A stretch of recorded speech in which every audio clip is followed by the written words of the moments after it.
Okay, I'm going to read The Phoenix by Sylvia Townsend Warner. Lord Strawberry.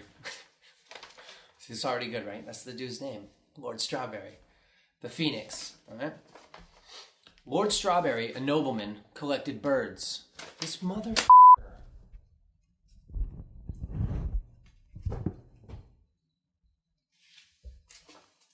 Sorry, I'm going to start over. The Phoenix. Lord Strawberry, a nobleman, collected birds. He had the finest aviary in Europe, so large that eagles did not find it uncomfortable, so well laid out that both hummingbirds and snowbuntings had a climate that suited them perfectly. But for many years, the finest set of apartments remained empty, with just a label saying, Phoenix, Habitat Arabia. Many authorities on bird life had assured Lord Strawberry that the phoenix is a fabulous bird, or that the breed is long extinct. Lord Strawberry was unconvinced. His family had always believed in phoenixes. At intervals, he received from his agents, together with statements of their expenses, birds which they declared were the phoenix, but which turned out to be orioles, macaws, turkey buzzards, dyed orange, etc., or stuffed crossbreeds, ingeniously assembled from various plumages. Finally, Lord Strawberry went himself to Arabia, where, after some months, he found a phoenix, won its confidence, caught it, and brought it home in perfect condition.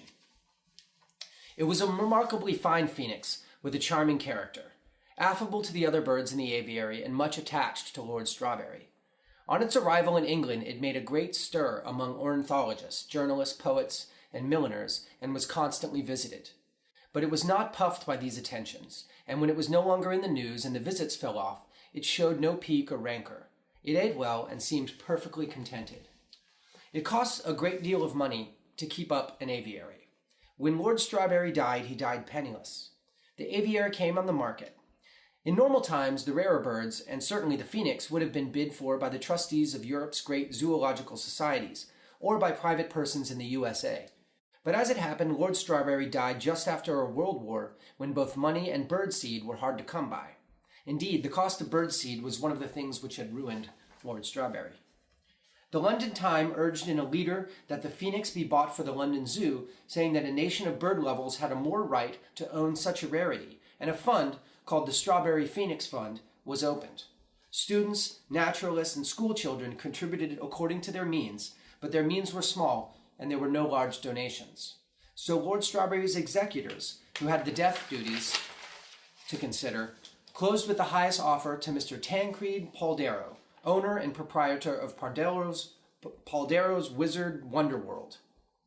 For quite a while, Mr. Poldero considered his phoenix a bargain.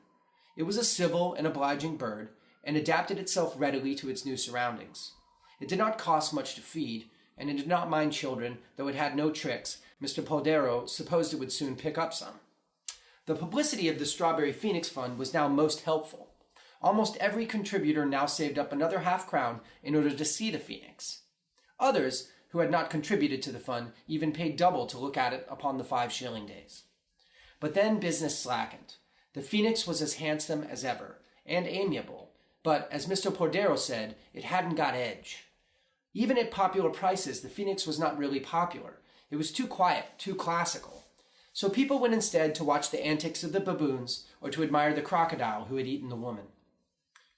One day, Mr. Poldero said to his manager, Mr. Ramkin, "How long since any fool paid to look at the phoenix?" "Matter of 3 weeks," replied Mr. Ramkin. "Eating his head off," said Mr. Poldero, "let alone the insurance. 7 shillings a week it cost me to insure the Archbishop of Canterbury. The public don't like him. He's too quiet for them. That's the trouble. Won't mate nor nothing. And I've tried him with no end of pretty pollies, ospreys, and cochinchinas, and Lord knows what. But he won't look at them." "Wonder if we could swap him for a livelier one," said Mr. Poldero. "Impossible. There's only one of him at a time." "Go on. I mean it. Haven't you ever read what it says on the label?" They went to the phoenix cage. It flapped its wings politely, but they paid no attention. They read, "Phoenix phoenixissima arabinia. This rare and fabulous bird is unique. The world's old bachelor, has no mate and doesn't want one. When old, sets fire to itself and emerges miraculously reborn. Specially imported from the East." "I've got an idea," said Mr. Poldero. "How old do you suppose that bird is?" Looks in its prime to me, said Mr. Rankin. Suppose, continued Mr. Cordero, we could somehow get him a light. We'd advertise it beforehand, of course, work up interest. Then we'd have a new bird, and a bird with some romance about it. A bird with a life story. We could sell a bird like that. Mr. Ramkin nodded. I read it about in a book, he said. You've got to give them scented woods and whatnot. They build a nest and sit down on it and catch fire spontaneous. But they won't do it till they're old. That's the snag. Leave that to me, said Mr. Cordero. You get those scented woods, and I'll do the rest. It was not easy to age the phoenix. Its allowance of food was halved, and halved again, but though it grew thinner, its eyes were undimmed and its plumage glossy as ever. The heating was turned off, but it puffed out its feathers against the cold, and seemed none the worse. Other birds were put into its cage, birds of a peevish and quarrelsome nature. They pecked and chivied at it, but the phoenix was so civil and amiable that after a day or two, they lost their animosity. Then Mr. Cordero tried alley cats. These could not be won by manners, but the phoenix darted above their heads and flapped its golden wings in their faces and daunted them. Mr. Cordero turned to a book on Arabia and read that the climate was dry. Aha, said he. The phoenix was moved to a small cage that had a sprinkler in the ceiling. Every night the sprinkler was turned on. The phoenix began to cough. Mr. Cordero had another good idea. Daily he stationed himself in front of the cage to jeer at the bird and abuse it. When spring was come, Mr. Cordero felt justified in beginning a publicity campaign about the aging phoenix. The old public favorite, he said, was nearing its end. Meanwhile, he tested the bird's reactions every few days by putting a few tufts of foul-smelling straw and some strands of rusty barbed wire into the cage to see if it were interested in nesting yet. One day, the phoenix began turning over the straw. Mr. Cordero signed a contract for the film rights. At last the hour seemed ripe. It was a fine Saturday evening in May. For some weeks, the public interest in the aging phoenix had been working up, and the admission charge had risen to 5 shillings. The enclosure was thronged. The lights and the cameras were trained on the cage, and a loudspeaker proclaimed to the audience the rarity of what was about to take place. The phoenix, said the loudspeaker, is the aristocrat of bird life. Only the rarest and most expensive specimens of oriental wood, drenched in exotic perfumes, will tempt him to construct his strange love nest. Now a neat assortment of twigs and shavings, strongly scented, was shoved into the cage. The phoenix, the loudspeaker continued, is as capricious as Cleopatra, as luxurious as Ludibare, as heady as a strain of wild gypsy music. All the fantastic pomp and passion of the ancient East, its languorous magic, its subtle cruelties. Locks, cried a woman in the cloud. He's at it. A quiver stirred the dulled plumage. The phoenix turned its head from side to side.